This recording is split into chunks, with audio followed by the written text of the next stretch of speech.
Hi hello ನಮಸ್ಕಾರ, welcome back to one more video. Sumarshan ಬ್ಲಾಗ್ಸ್ಗೆ ತಮ್ಮೆಲ್ಲರಿಗೂ ಪ್ರೀತಿ ಸ್ವಾಗತ. ಇವತ್ತೊಂದು ಆಲೂ ಕುರ್ಮನ ಮಾಡ್ತಾಯಿದ್ದೇನೆ. ಸಿಂಪಲ್ಲಾಗಿ ಟೇಸ್ಟಾಗಿರುತ್ತೆ, ಒಂದು 5 ನಿಮಿಷದಲ್ಲೇ ರೆಡಿಯಾಗಿ ಹೋಗುತ್ತೆ. ಟ್ರೈ ಮಾಡಿ ನೋಡಿ ಒಂದ್ಸಲ.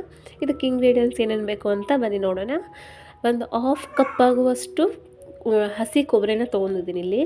ಈ ಹಸಿ ಕೊಬ್ಬರಿ, ಹಾಗೆ ಒಂದು ಆನಿಯನ್ನು, ಚಿಕ್ಕ ಆನಿಯನ್ನು, ಹಾಗೆ ಒಂದು ಟೊಮ್ಯಾಟೊ, ಸ್ವಲ್ಪ ಶುಂಠಿ, ಒಂದಿಷ್ಟು ಪುದೀನ, ಆಮೇಲೆ ಬೆಳ್ಳುಳ್ಳಿ, ಕೊತ್ತಂಬರಿ ಇದ್ದರೂ ಸಹ ನೀವು ಆ್ಯಡ್ ಮಾಡ್ಬೋದು. ನನ್ನ ಹತ್ರ ಇದ್ದಿದ್ದಿಲ್ಲ, ಸೊ ಹಾಗಾಗಿ ನಾನು ಪುದೀನ ಜಾಸ್ತಿ ಯೂಸ್ ಮಾಡಿದೆ ಇಲ್ಲಿ. ಹಾಗೆ ಕ್ಯೂಬ್ ಶೇಪಲ್ಲಿ ಕಟ್ ಮಾಡಿರೋ ಪೊಟ್ಯಾಟೊ, 3 ಪೊಟ್ಯಾಟೋಸ್ ಆದರೆ ಸಾಕು, ಮತ್ತೇನು ಬೇಡ. ಈ ಇಂಗ್ರೀಡಿಯೆಂಟ್ಸ್ನೆಲ್ಲ ತೊಗೊಂಡಿದ್ವಲ್ವ, ಸೊ ಇದನ್ನು ಇವಾಗ ಗ್ರೈಂಡ್ ಮಾಡಬೇಕು. ನಾವು ಈ ತೊಗೊಂಡಿರೋ ಇಂಗ್ರೀಡಿಯೆಂಟ್ಸ್ನೆಲ್ಲ ಗ್ರೈಂಡ್ ಮಾಡಬೇಕು, ನೀಟಾಗಿ ಫೈನಾಗಿ ಆಗೋ ರೀತಿ ಗ್ರೈಂಡ್ ಮಾಡಬೇಕು. ಸ್ವಲ್ಪ ನೀರು ಬೇಕಿದ್ರೂ ಸಹ ಆ್ಯಡ್ ಮಾಡ್ಕೋಬೋದು.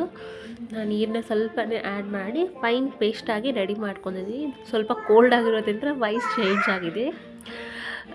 ವೀಡಿಯೋನ ಹಾಕದೇ ಇರೋದಕ್ಕೆ ಮನಸ್ಸು ಬರಲಿಲ್ಲ, ಸೊ ಹಾಗಾಗಿ ವೀಡಿಯೋನ ಹಾಕ್ತಿದ್ದೀನಿ ಕೋಲ್ಡ್ ಆದರೂ ಸಹ. ಸೊ ನೋಡಿ, ಇವಾಗ ಈ ರೀತಿ ಫೈನ್ ಪೇಸ್ಟ್ ಮಾಡ್ಕೊಂಡು ಇವಾಗ ಒಗ್ಗರಣೆ ಕೊಟ್ಕೋಬೇಕು. ಒಗ್ಗರಣೆಗೆ ಒಂದು ½ ಕಪ್ ಒಂದು ಸಣ್ಣ ಈರುಳ್ಳಿನ ಹೆಚ್ಚಿಟ್ಕೊಂಡಿದ್ದೀನಿ, ಚಿಕ್ಕದಾಗಿ. ಬೇಕಾದರೆ ಹಾಕೋಬೋದು, ಬೇಡ ಅಂದರೆ ಬಿಡ್ಬೋದು. ನಾನು ಡೈರೆಕ್ಟಾಗಿ ನೀವು ಪೊಟ್ಯಾಟೋನ ಆ್ಯಡ್ ಮಾಡ್ಬೋದು. ನಾನು ಸ್ಲೈಸಾಗಿ ಹೆಚ್ಚಿಟ್ಕೊಂಡಿದ್ದೀನಿ ಒಂದು ಈರುಳ್ಳಿನ, ಚಿಕ್ಕ ಈರುಳ್ಳಿ. ಇವಾಗ ಸ್ಟವ್ ಮೇಲೆ ಒಂದು ಪಾತ್ರೆ ಇಟ್ಕೊಂಡು ಅದಕ್ಕೊಂದು ಒಂದು 2 ಸ್ಪೂನಷ್ಟು ಎಣ್ಣೆ ಹಾಕಿದ್ದೀನಿ. ಎಣ್ಣೆ ಬಿಸಿ ಆದ ನಂತರ ಆನಿಯನ್ ಹಾಕಿದ್ದೀನಿ. ಆನಿಯನ್ ಬ್ರೌನ್ ಕಲರ್ ಬರೋ ಹಾಗೆ ಸ್ವಲ್ಪ ಫ್ರೈ ಮಾಡ್ಕೋಬೇಕು. ಲೋ ಫ್ಲೇಮಲ್ಲಿ ಇಟ್ಕೊಂಡ್ರೆ ಫ್ರೈ ಮಾಡ್ಕೊಳ್ಳಿ. ಯಾರೆಲ್ಲ ನನ್ನ ಚಾನಲ್ಗೆ ಇವಾಗ ನೋಡ್ತಿದ್ದಾರೋ ಪ್ಲೀಸ್ ಲೈಕ್ ಮಾಡಿ, ಶೇರ್ ಮಾಡಿ, ಹಾಗೆ ಸಬ್ಸ್ಕ್ರೈಬ್ ಮಾಡ್ಕೊಳ್ಳಿ ನನ್ನ ಚಾನಲ್ನ. ವೀಡಿಯೋ ಹೇಗೆ ಅನ್ನಿಸ್ತಂತ ಕಮೆಂಟಲ್ಲಿ ತಿಳಿಸಿ, ಓಕೆನಾ ಫ್ರೆಂಡ್ಸ್? ನೋಡಿ, ಈ ರೀತಿಯಾಗಿ ಬ್ರೌನ್ ಶೇಪ್ ಬರಬೇಕು. ಇದು ಈ ರೀತಿ ಬ್ರೌನ್ ಕಲರ್ ಬರೋ ಹಾಗೆ ಫ್ರೈ ಮಾಡ್ಕೋಬೇಕು. ಈ ಫ್ರೈ ಮಾಡಿದ ನಂತರ ಇವಾಗ ಇದಕ್ಕೆ ಹೆಚ್ಚಿಟ್ಟಿರುವಂತಹ ಪೊಟ್ಯಾಟೋನ ಆ್ಯಡ್ ಮಾಡ್ಕೋಬೇಕು. ನೋಡಿ, ಪೊಟ್ಯಾಟೋನ ಆ್ಯಡ್ ಮಾಡಬೇಕು. ನಿಮಗೆ ಎಷ್ಟು ಬೇಕೋ ಅಷ್ಟು ಕ್ವಾಂಟಿಟಿನ ಹೆಚ್ಚು ಕಮ್ಮಿ ಮಾಡ್ಕೋಬೋದು. ನಾನು 2ರಿಂದ 3 ಜನಕ್ಕೆ ಆಗೋಷ್ಟು ಮಾತ್ರ ಮಾಡ್ತಾಯಿರೋದು. ಸೊ ಹಾಗಾಗಿ ನಾನು 2ರಿಂದ 3 ಪೊಟ್ಯಾಟೋನ ಹೆಚ್ಚಿಟ್ಕೊಂಡಿದ್ದೀನಿ. ಇದು ರೊಟ್ಟಿ ಮತ್ತು ಚಪಾತಿ ಜೊತೆ ತುಂಬ ಒಳ್ಳೆ ಕಾಂಬಿನೇಷನ್ ಆಗುತ್ತೆ. ಪಟ್ಟಂತ ಆಗಿ ಹೋಗ್ಬಿಡುತ್ತೆ. ಏನು ಮಾಡಬೇಕು ಅಂತ ಹೊಳಿದೇ ಇರೋ ಟೈಮಲ್ಲಿ ಸೊ ಇದನ್ನು ಮಾಡ್ಕೋಬೋದು. ಇವಾಗ ಇದನ್ನು ಕ್ಲೋಸ್ ಮಾಡಿಟ್ಟು ಒಂದು 2ರಿಂದ 3 ನಿಮಿಷ ಬೇಯಿಸಬೇಕು. ಹಾಗೆ ಸ್ವಲ್ಪ ನೀರು ಬೇಕಂದ್ರೂ ಸಹ ನೀವು ಆ್ಯಡ್ ಮಾಡ್ಕೋಬೋದು. ಹಾಗೆ ಎಣ್ಣೆಲೆ ಸಹ ಫ್ರೈ ಮಾಡ್ಕೋಬೋದು. ಇದು ಈ ರೀತಿ ಎಣ್ಣೆಯಲ್ಲೇ ಫ್ರೈ ಮಾಡೋದ್ರಿಂದ ಇದರ ಟೇಸ್ಟು ತುಂಬ ಚೆನ್ನಾಗಿರುತ್ತೆ. ಒಂಥರ ಪನ್ನೀರ್ ಮಾಡೋ ಟೇಸ್ಟ್ ಬರುತ್ತೆ ಇದು. ಸೊ ಇದಕ್ಕೀಗ ಚುಟ್ಟಿಗೆ ಅರಿಶಿಣ ಪುಡಿ ಹಾಕ್ತಿದ್ದೀನಿ.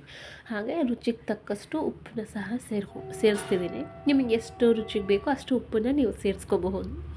ಕ್ವಾಂಟಿಟಿ ಮೇಲೆ ಡಿಪೆಂಡ್ ಆಗುತ್ತೆ. ಇಷ್ಟು 2ರಿಂದ 3 ಪೊಟ್ಯಾಟೋಗೆ ಒಂದು 2 ಚಮಚಕ್ಕಿಂತ ಸ್ವಲ್ಪ ಕಡಿಮೆ ಆಗುವಷ್ಟು ಉಪ್ಪನ್ನು ಸೇರಿಸ್ಕೊತಿದ್ದೀನಿ. ಅವು ಮೆಜರ್ಮೆಂಟ್ ಸ್ಪೂನ್ಸ್ ಬರ್ತಾವಲ್ಲ, ಸೊ ಅದನ್ನೇ ಯೂಸ್ ಮಾಡ್ತಿದ್ದೇನೆ ಇಲ್ಲಿ. ಹಾಗಾಗಿ ಇಷ್ಟನ್ನು ಹಾಕಿ ಗರಂ ಮಸಾಲ ಸಹ ಇದ್ದರೆ ಹಾಕ್ಕೋಬೋದು. ನಾನಿಲ್ಲಿ ಗರಂ ಮಸಾಲ ಖಾಲಿಯಾಗಿತ್ತು ಅಂತ ಸಹ ಏನೂ ಹಾಕಲಿಲ್ಲ. ಡೈರೆಕ್ಟಾಗಿ ಗ್ರೈಂಡ್ ಮಾಡಿರುವಂತಹ ಪೇಸ್ಟನ್ನ ಆ್ಯಡ್ ಮಾಡ್ಕೊತಿದ್ದೀನಿ. ಈ ಎಲ್ಲ ಪೇಸ್ಟನ್ನ ಆ್ಯಡ್ ಮಾಡ್ಕೊಂಡು ಸ್ವಲ್ಪ ನೀರನ್ನ ಆ್ಯಡ್ ಮಾಡಿ ಲೆಕ್ಕನ ಕ್ಲೋಸ್ ಮಾಡಿ ಸ್ವಲ್ಪ ವೆನಿಲಿಗೆ ಇಡಬೇಕು. ಇವಾಗ ಈ ಮಸಾಲನೆಲ್ಲ ಹಾಕಿಬಿಟ್ಟು ಸ್ವಲ್ಪ ನೀರು ಬೇಕಾದರೆ ಆ್ಯಡ್ ಮಾಡ್ಕೋಬೋದು. ನಾನಿಲ್ಲಿ ಒಂದು ಚಿಕ್ಕ ಕಪ್ಪಿಂದ ಅರ್ಧ ಲೋಟದಷ್ಟು ಮಾತ್ರ ನೀರನ್ನ ಹಾಕ್ತಿದ್ದೀನಿ. ನೀರು ಜಾಸ್ತಿ ಆದರೆ ಟೇಸ್ಟು ಹಾಳಾಗ್ಬಿಡುತ್ತೆ. ಸೊ ಹಾಗಾಗಿ ನೀರನ್ನ ಸ್ವಲ್ಪನೇ ಆ್ಯಡ್ ಮಾಡಿದ್ದೀನಿ ಇಲ್ಲಿ ನಾನು. ಇದು ಬಾಯ್ಲ್ ಬರೋಕ್ಕೆ ಸ್ಟಾರ್ಟ್ ಆಗುತ್ತಲ್ವ, ಸ್ವಲ್ಪ ಒಂದು 2 ನಿಮಿಷ ಬಾಯ್ಲ್ ಆಗಿದ ನಂತರ ಸ್ವಲ್ಪ ಪ್ಲೇಟ್ ಮುಚ್ಚಿ ಇನ್ನೂ ಸ್ವಲ್ಪ ಬಾಯ್ಲಾಗಿ ಬಿಡಬೇಕು. ಒಂದು 5ರಿಂದ 6 ನಿಮಿಷ, ಒಂದು 5 to 6 ಸೆಕೆಂಡ್ಸ್ ಬಾಯ್ಲ್ಸ್ ಮಾಡಬೇಕು, ಸಾಕಷ್ಟೇ. ಟೇಸ್ಟ್ ಅಂತೂ ತುಂಬ ಅಂದರೆ ತುಂಬ ಚೆನ್ನಾಗಿರುತ್ತೆ. ಒಂದ್ಸಲ ಟ್ರೈ ಮಾಡಿ ನೋಡಿ, ಹೇಗೆ ಅನ್ನಿಸ್ತು ಅಂತ ಕಮೆಂಟಲ್ಲಿ ತಿಳಿಸಿ ಫ್ರೆಂಡ್ಸ್.